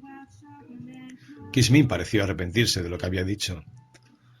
Bueno, sí, se apresuró a decir. Hemos tenido algunos. Pero ¿no temen? ¿No temía tu padre que lo contaran todo cuando se fueran? Hasta cierto punto, no. Hasta cierto punto, contestó. ¿Por qué no hablamos de algo más agradable? Pero aquello había despertado la curiosidad de John. ¿Algo más agradable? Exclamó. ¿Es que esto no es agradable? ¿No eran simpáticas aquellas chicas? Por su gran sorpresa, Kismin se echó a llorar. Sí, y ese es precisamente el problema. Me había hecho muy amiga de algunas. Y Yasmín también. Pero seguía invitando a otras. No puedo entenderlo. Una oscura sospecha nació en el corazón de John. ¿Quieres decir que hablaron y que tu padre las eliminó? Peor, murmuró Kismin. y se le quebraba la voz. Mi padre no corrió ningún riesgo. Y Yasmín seguía escribiéndoles para que vinieran y se lo pasaban tan bien. Yasmín estaba deshecha de dolor. Perplejo por el horror de esta revelación, John la miraba con la boca abierta, sintiendo los nervios agitarse como si muchos gorriones se hubieran posado en su espina dorsal. Ya te lo he dicho, y no debería haberlo hecho, dijo Yasmín, tranquilizándose de golpe y secándose sus ojos azul oscuro. ¿Quieres decir que tu padre las asesinó antes de que se fueran? Yasmín asintió. Normalmente en agosto o a principios de septiembre es natural que antes quisiéramos disfrutar de su compañía todo lo que pudiéramos. Es abominable, Dios mío. Debo de estar volviéndome loco. ¿Has dicho en serio que...? Sí, lo interrumpió Yasmín, encogiéndose de hombros. No podíamos encerrarlas, como a los aviadores. Nos hubiera estado remordiendo la conciencia todo el día. Y siempre han tenido cuidado de que a Yasmín y a mí no nos resultara muy difícil. Papá daba la orden antes de lo que esperábamos. Así evitábamos las escenas de despedida. Así que ustedes las asesinaron, gritó John. Fue de una manera muy agradable. Las drogaron mientras dormían. Y a las familias les dijimos que habían muerto de escarlatina en Butte. Pero no entiendo cómo siguieron invitando a otras. Yo no, estalló Yasmín. Yo nunca he invitado a nadie. Fue Yasmín, y siempre se lo han pasado muy bien. En los últimos días Yasmín les hacía los regalos más maravillosos. Seguramente yo también invitaré a alguna amiga. Me acostumbraré a esas cosas. No permitiremos que algo tan inevitable como la muerte nos impida disfrutar la vida mientras podamos.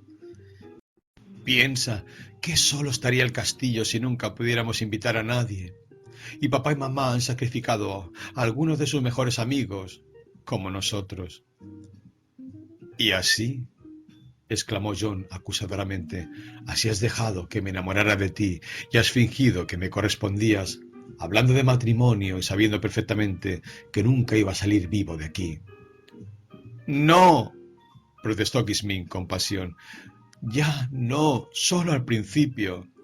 Estabas aquí, no podía evitarlo, y pensé que tus últimos días podían ser agradables para los dos.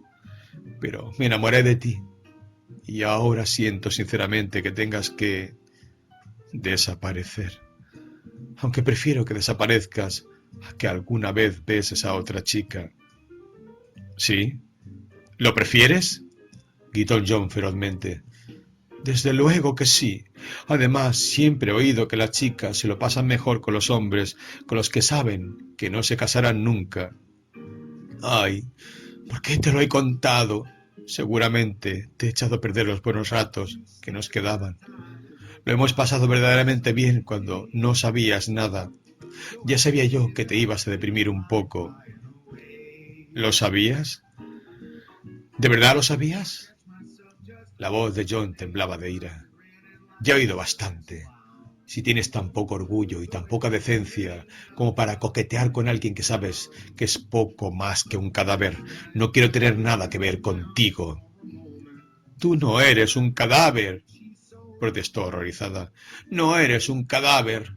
No quiero que digas que he besado a un cadáver. No he dicho nada parecido. Sí, has dicho que he besado a un cadáver. No. Las voces habían ido elevándose, pero una imprevista erupción los obligó a callar en el acto.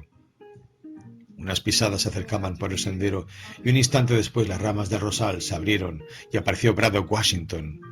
Sus inteligentes ojos, engastados en un rostro hermoso e inexpresivo, estudiaban a John y a Yasmín. ¿Quién ha besado a un cadáver?, preguntó con evidente disgusto.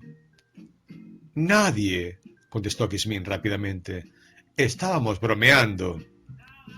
¿Qué hacen aquí?, preguntó de mal humor. Yasmín, tendrías que estar leyendo jugando al golf con tu hermana.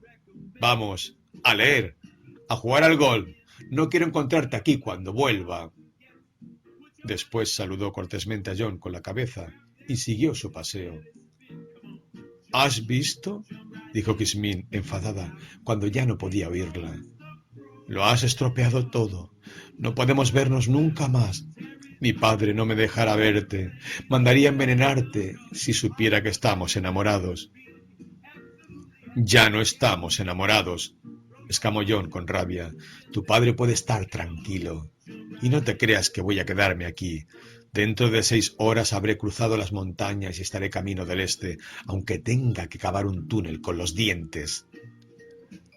Se habían puesto de pie, y tras estas palabras, Kismin se acercó y lo cogió del brazo. Yo también voy. Debes de haberte vuelto loca. Ya lo creo que voy, lo interrumpió con impaciencia. Desde luego que no. Tú... Muy bien, dijo con calma. Buscaremos a mi padre y hablaremos con él. Derrotado, John consiguió esbozar una sonrisa forzada.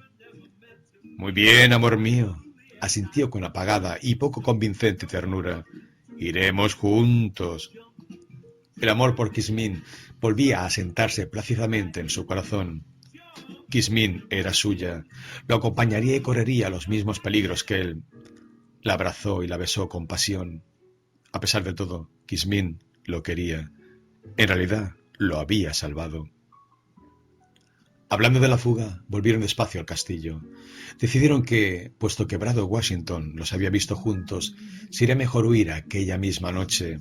Pero, a la hora de la cena, John tenía la boca insólitamente seca y nervioso.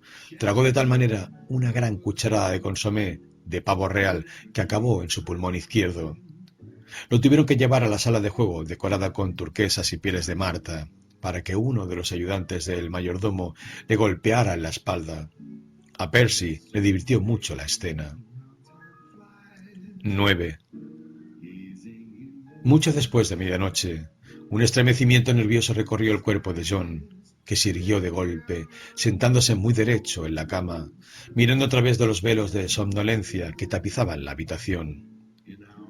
Por los rectángulos de tiniebla azul, que eran las ventanas abiertas, había oído un sonido débil y lejano que murió bajo una capa de viento antes de que su memoria lo reconociera entre nubarrones de malos sueños.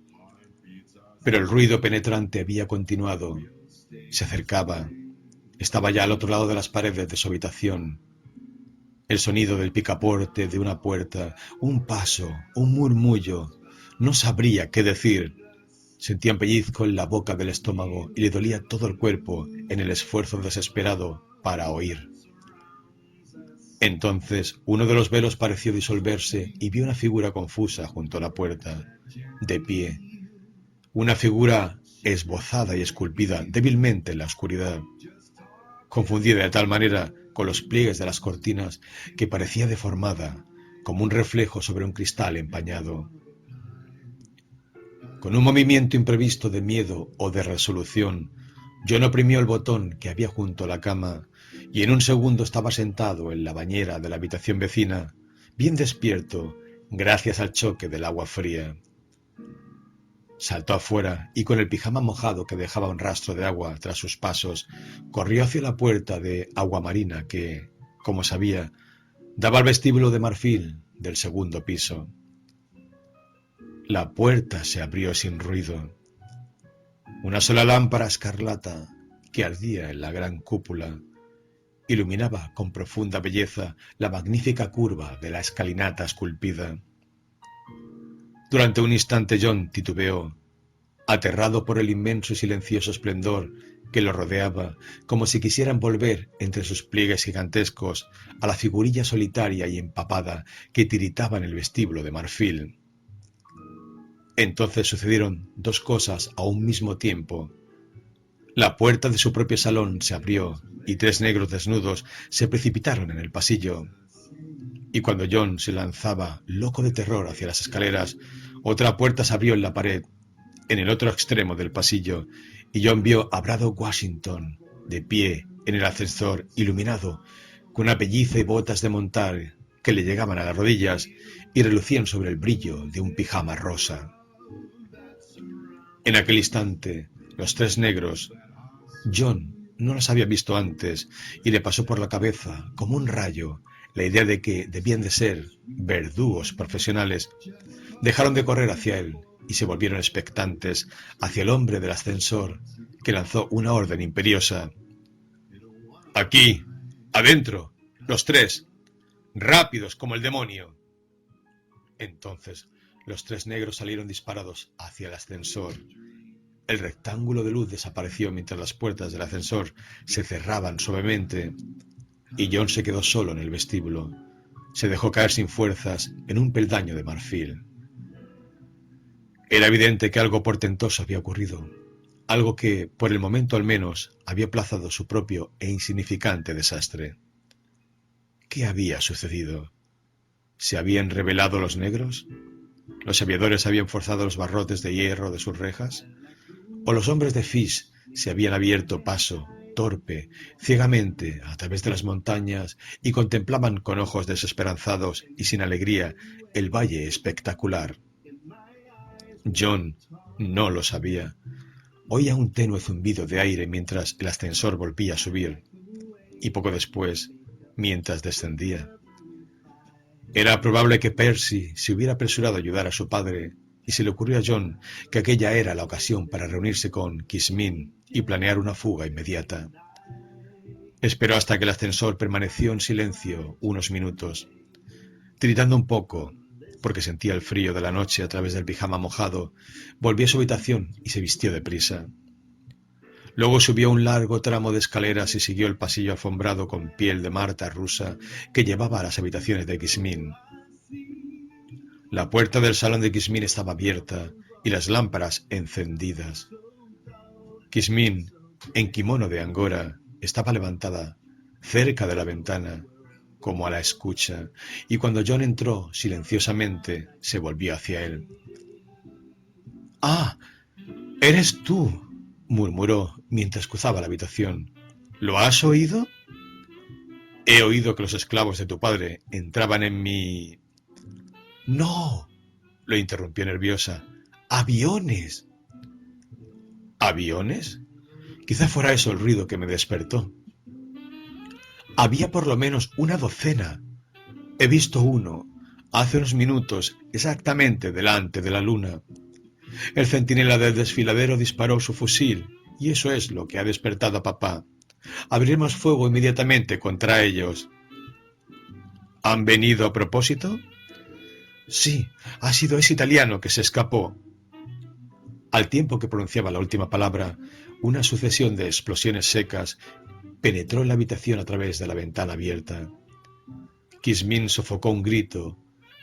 Con dedos temblorosos cogió una moneda de una caja que había sobre el tocador y se acercó corriendo a una de las lámparas eléctricas.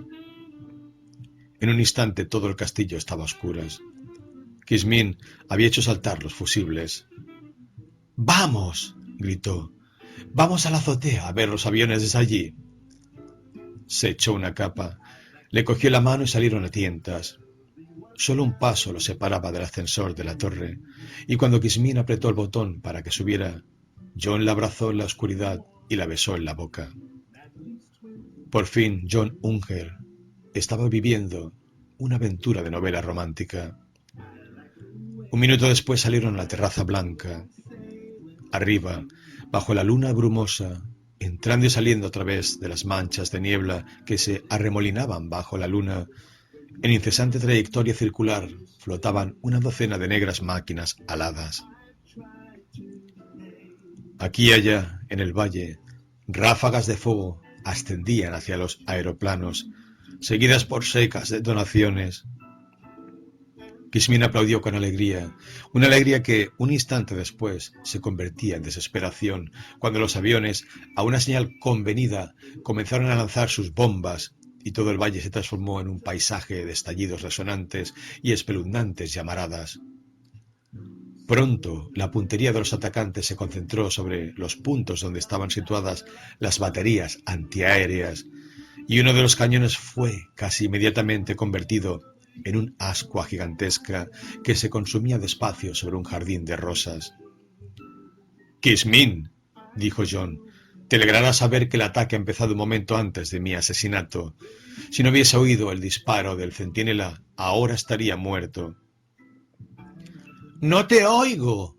—gritó Kismin, atenta a lo que ocurría ante sus ojos. —¡Habla más fuerte! —Solo he dicho —gritó John— que sería mejor que saliéramos antes de que empiecen a bombardear el castillo. De repente, el pórtico de las viviendas de los negros saltó hecho pedazos. Un geyser de llamas entró en erupción bajo las columnas y grandes fragmentos de mármol triturado fueron lanzados a tanta distancia que alcanzaron las orillas del lago. ¡Ahí van $50,000 en esclavos! —exclamó Kismin— según los precios de antes de la guerra. Muy pocos norteamericanos respetan la propiedad privada. John renovó sus esfuerzos para convencerla de que debían salir. La puntería de los aviones se volvía cada vez más precisa y solo 2 antiaéreos seguían respondiendo al ataque. Parecía evidente que la guarnición, sitiada por el fuego, no podía resistir mucho tiempo. ¡Vamos! —gritó John, tirando del brazo de Kismin—. ¡Tenemos que irnos! ¿No te das cuenta de que los aviadores te matarían sin dudarlo si te encontraran? Kismin cedió de mala gana.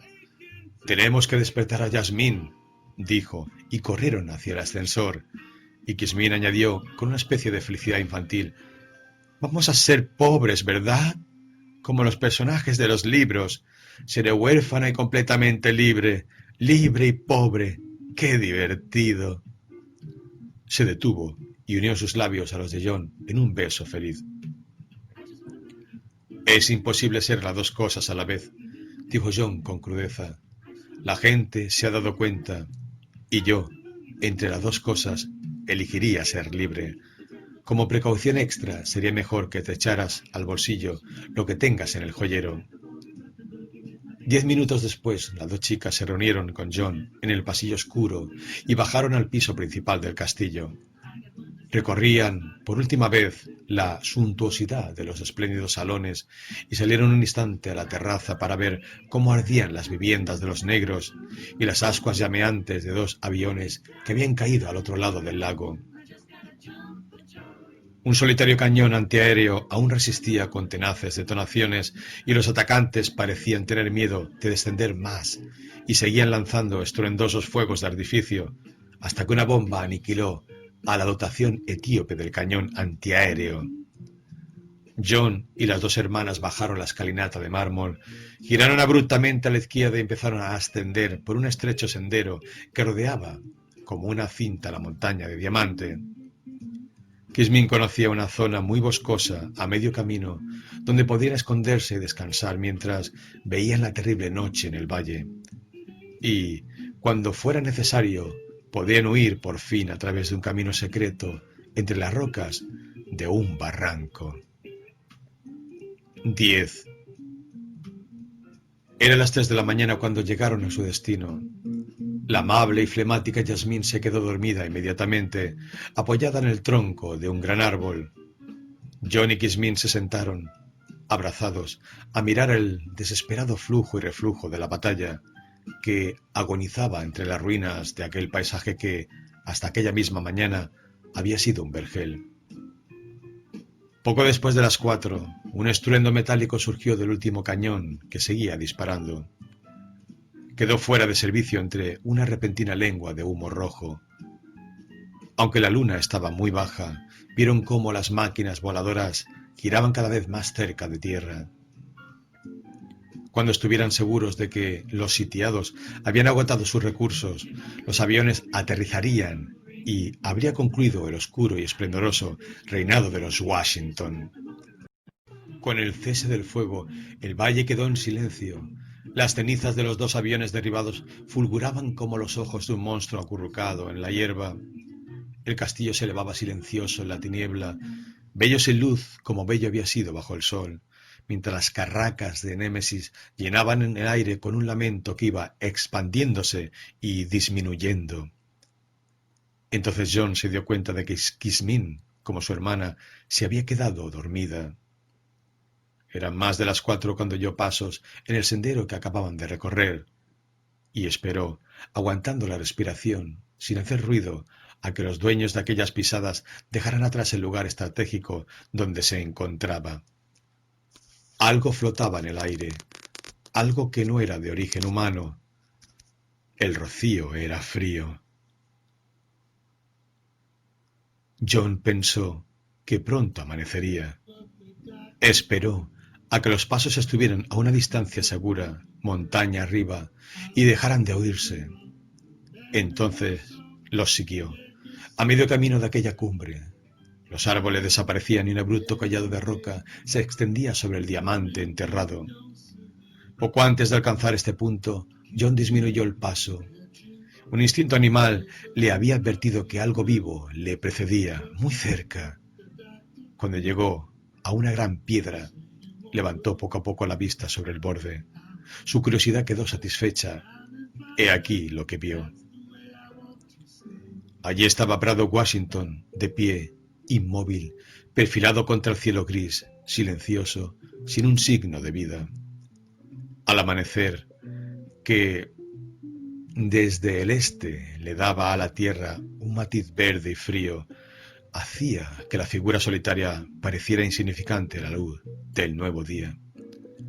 Mientras John lo observaba, su anfitrión permaneció un instante absorto en insondables meditaciones. Luego les hizo una señal a dos negros acurrucados a sus pies para que cogieran el fardo que se encontraba entre ellos.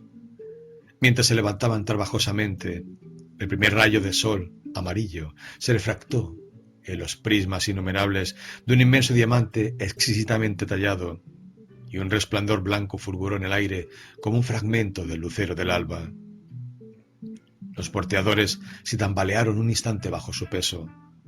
Luego sus músculos vibrantes se tensaron y endurecieron bajo el brillo húmedo de la piel, y las tres figuras volvieron a inmovilizarse en un gesto de desafiante impotencia frente a los cielos.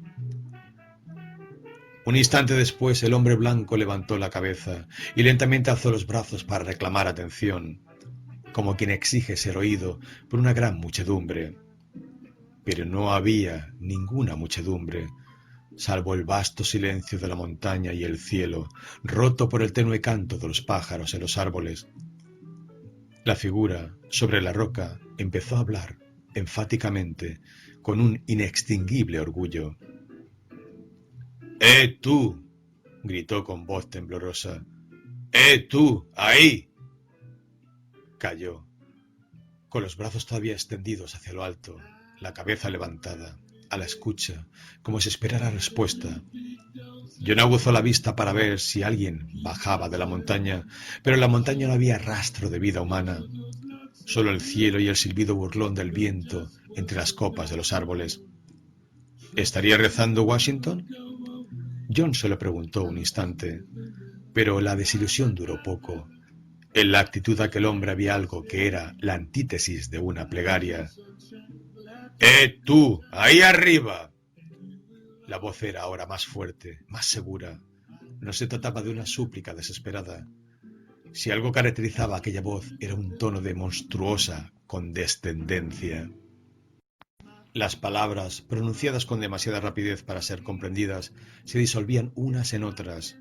John escuchaba aguantando la respiración, captando alguna frase suelta, mientras la voz se interrumpía. Volvía a empezar y volvía a interrumpirse, ahora fuerte y porfiada, ahora coloreada por una impaciencia asombrada y contenida. Y entonces el único que la oía empezó a comprender.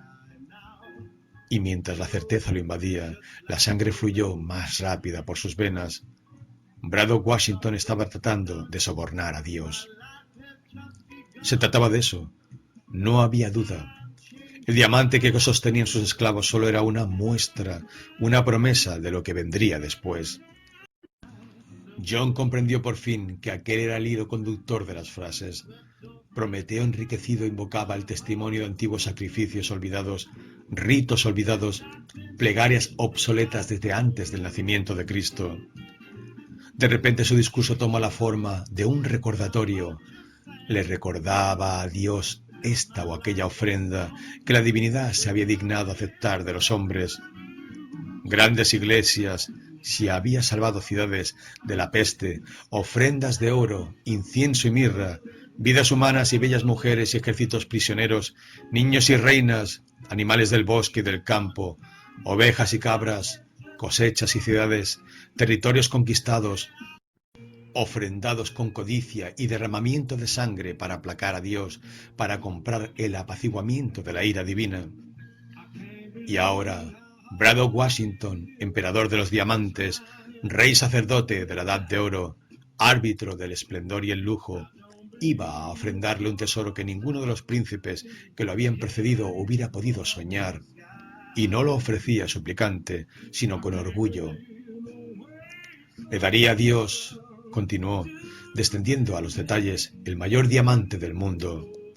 Ese diamante sería tallado con miles y miles de facetas, muchas más de cuantas hojas tiene un árbol, y sin embargo tendría la perfección de una piedra no mayor que una mosca. Muchos hombres lo pulirían durante muchos años. Sería montado en una gran cúpula de oro maravillosamente labrada, con puertas de ópalo e incrustaciones de zafiro. En su centro sería excavada una capilla presidida por un altar de radio iridiscente, desintegrándose, siempre cambiante, capaz de quemar los ojos de cualquier fiel que levantara la cabeza durante la oración. Y sobre este altar, para su regocijo, se inmolaría a la víctima que el divino benefactor eligiera, aunque fuera el hombre más grande y poderoso de la tierra. A cambio, solo pedía una cosa que para Dios sería absurdamente fácil. Solo pedía que la situación volviera a ser como el día antes a la misma hora y que así se quedase para siempre. Era extraordinariamente fácil. Que abriera los cielos para que se tragaran a aquellos hombres y a aquellos aviones y los cerrara de nuevo. Que le devolviera a sus esclavos vivos, sanos y salvos. Jamás había necesitado tratar o pactar con ningún otro ser. Solo tenía una duda: si el soborno que ofrecía era lo suficientemente grande. Dios tenía su precio, desde luego. Dios estaba hecho a imagen del hombre, así estaba escrito. Tenía un precio, podía ser comprado. Y el precio había de ser excepcional. Ninguna catedral edificada a lo largo de muchos años, ninguna pirámide construida por 10.000 esclavos podrían igualar a esta catedral y esta pirámide. Calló un instante. Esta era su propuesta. Todo se llevaría a cabo según su descripción, y no había nada caprichoso en su afirmación de que pedía muy poco a cambio. Estaba dando a entender que la providencia podía tomarlo o dejarlo. Sus frases, conforme terminaba de hablar, se volvieron entrecortadas, breves y confusas, y su cuerpo pareció ponerse en tensión, como si se esforzara para captar en el aire el más leve contacto o rumor que transmitiera un signo de vida. El pelo se le había ido poniendo blanco mientras hablaba, y ahora elevaba la cabeza hacia el cielo como un antiguo profeta, majestuosamente loco. Entonces, mientras lo miraba con obnubilada fascinación, a John le pareció que un fenómeno curioso tenía lugar a su alrededor. Era como si el cielo se hubiera oscurecido un instante, como si se hubiera oído un murmullo imprevisto en una ráfaga de viento, un sonido de trompetas lejanas, un suspiro semejante al frufru de una inmensa túnica de seda. Durante un instante, la naturaleza entera participó de esta oscuridad. El canto de los pájaros cesó, las ramas de los árboles permanecieron inmóviles, y a lo lejos, en las montañas, retumbó un trueno sordo y amenazante. Y nada más. El viento se extinguió sobre las hierbas altas del valle. El amanecer y el día recuperaron su lugar en el tiempo, y el sol naciente irradió cálidas ondas de niebla amarilla que iban iluminándole su propio camino. Las hojas reían al sol, y su risa agitó los árboles, hasta que cada rama parecía un colegio de niñas en el país de las hadas. Dios había rechazado el soborno. John contempló el triunfo del día unos segundos más. Luego, al volverse, vio un dorado aleteo junto al lago y otro aleteo y otro más, como una danza de ángeles de oro que descendieran de las nubes. Los aviones habían aterrizado. Se deslizó resbalando por la roca y corrió por la ladera de la montaña hacia la arboleda donde las dos chicas se habían despertado y lo esperaban. Kismin se levantó de un salto, con las joyas tintineando en sus bolsillos y una pregunta en sus labios entreabiertos. Pero el instinto le dijo a John que no había tiempo para palabras. Debían abandonar la montaña sin perder un minuto. Les dio la mano a las chicas y en silencio se abrieron paso entre los árboles, bañados ahora por la luz y la niebla que se iba levantando. Ningún ruido llegaba del valle. A sus espaldas, salvo el lejano lamento de los pavos reales y el murmurar suave de la mañana. Cuando llevaban recorrido casi 1 kilómetro, evitaron los jardines y siguieron un estrecho sendero que conducía a la elevación de terreno más cercana. En el punto más alto se detuvieron y volvieron la vista atrás. Sus ojos se posaron en la ladera que habían abandonado. Los oprimía la sensación de una oscura y trágica amenaza. Perfilado nítidamente contra el cielo, un hombre batido, con el pelo blanco, descendía despacio la ladera escarpada, seguido por 2 negros gigantescos e impasibles, cargados con un bulto que aún resplandecía y fulguraba al sol. A mitad de la cuesta, otras 2 figuras se les unieron. John pudo ver que eran la señora Washington y su hijo, en cuyo brazo se apoyaba. Los aviadores habían descendido de sus máquinas en el majestuoso prado que había ante el castillo, y en patrullas, empuñando sus armas, empezaron a ascender por la montaña de diamante.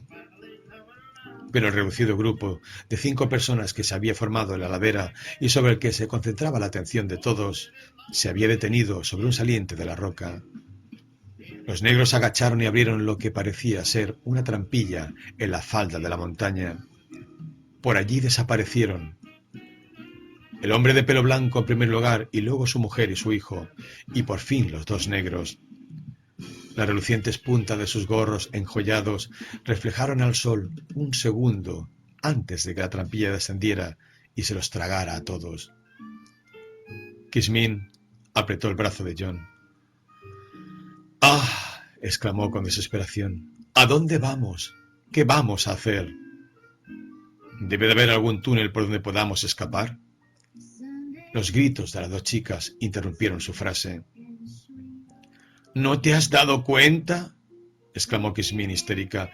La montaña está electrificada. Mientras hablaba, John se llevó la mano a los ojos para protegerlos. La superficie de la montaña había virado de improviso a un amarillo deslumbrador e incandescente, que resaltaba a través de la capa de hierba como la luz a través de la mano de un hombre. El insoportable resplandor duró un instante y luego, como un filamento que se apaga, desapareció, revelando un negro yermo del que surgía un humo lento y azul que arrastraba consigo cuanto quedaba de vegetación y carne humana. De los aviadores no quedó ni sangre ni huesos. Fueron consumidos completamente como las 5 criaturas que habían desaparecido en el interior de la montaña. Simultáneamente y con inmensa conmoción, el castillo saltó literalmente por los aires. Estalló en encendidos fragmentos mientras se elevaba y luego cayó sobre sí mismo en una imponente masa humeante que sobresalía entre las aguas del lago. No hubo fuego. El humo se disipó mezclándose con la luz del sol, y durante algunos minutos una nube de polvo de mármol se elevó de la masa informe que había sido la mansión de las joyas. No se oía nada, y los 3 jóvenes estaban solos en el valle. 11. Al atardecer, John y sus 2 compañeras alcanzaron la cumbre del desfiladero que había señalado los confines de los dominios de los Washington, y volviéndose a mirar atrás, encontraron el valle hermoso y apacible a la luz del crepúsculo. Se sentaron a terminar la comida que Yasmín llevaba en una cesta. Aquí, dijo, y extendió el mantel y colocó los bocadillos en un pulcro montón. ¿No tienen buena pinta? Siempre he pensado que la comida sabe mejor al aire libre. Con esta frase, señaló Kismin, Yasmín acaba de ingresar en la clase media. Y ahora, dijo John, impaciente, vacía los bolsillos y enséñanos qué joyas te has traído. Si has hecho una buena selección, los tres podremos vivir cómodamente el resto de nuestras vidas. Obedientemente, Kismin metió la mano en el bolsillo y esparció ante John 2 puñados de piedras resplandecientes. No está mal, exclamó John con entusiasmo. No son muy grandes, pero... Su expresión cambió mientras exponía una de las piedras a la luz del sol poniente. No son diamantes. Ha tenido que pasar algo. ¡Dios mío!, exclamó Kismin con ojos espantados. ¡Qué idiota soy! Son bisutería, gritó John.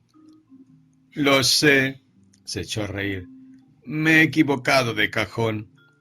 Eran del vestido de una de las invitadas de Yasmín. Se las cambié por diamantes. Yo solo había visto piedras preciosas. ¿Y esto es lo que te has traído? Me temo que sí. Removió con un dedo, pensativamente, los diamantes falsos. Creo que prefiero estos. Estoy un poco cansada de diamantes. Muy bien, dijo John con tristeza.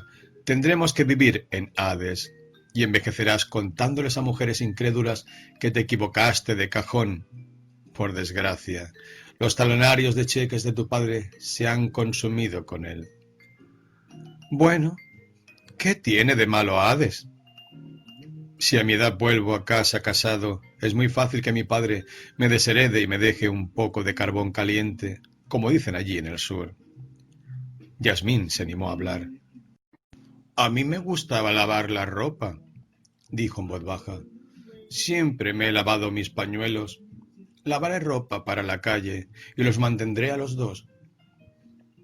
¿Hay lavanderas en Hades?, preguntó Kismin inocentemente. Claro que sí, respondió John, como en cualquier parte. Yo pensaba que hacía demasiado calor y la gente no llevaba ropa. John se rió. Prueba tú, le sugirió. Echarán a correr detrás de ti antes de que empieces a desnudarte. ¿Estará allí papá?, preguntó Kismin. John la miró asombrado. Tu padre ha muerto, contestó sombríamente. ¿Por qué iba a ir a Hades? Has confundido Hades con otro lugar clausurado hace mucho tiempo. Después de cenar recogieron el mantel y extendieron las mantas para pasar la noche. ¡Qué sueño tan raro!, suspiró Kismin, mirando las estrellas. ¡Qué extraño me resulta estar aquí, con un solo vestido y un novio sin dinero! Bajo las estrellas, repitió. Nunca me había fijado en las estrellas. Siempre me las he imaginado como grandes diamantes que tenían un dueño. Ahora me dan miedo. Me dan la sensación de que todo ha sido un sueño, toda mi juventud. Ha sido un sueño, dijo John en voz baja. La juventud siempre es un sueño, una forma de locura química. Pues es agradable estar loco. Eso me han dicho, murmuró John con tristeza, y no sé mucho más. Pero podemos querernos algún tiempo, tú y yo, 1 año o así. Es una forma de embriaguez divina al alcance de cualquiera. Solo hay diamantes en el mundo, diamantes y quizá el miserable don de la desilusión. Bueno, yo lo tengo ya, pero, como es normal, no sabré aprovecharlo.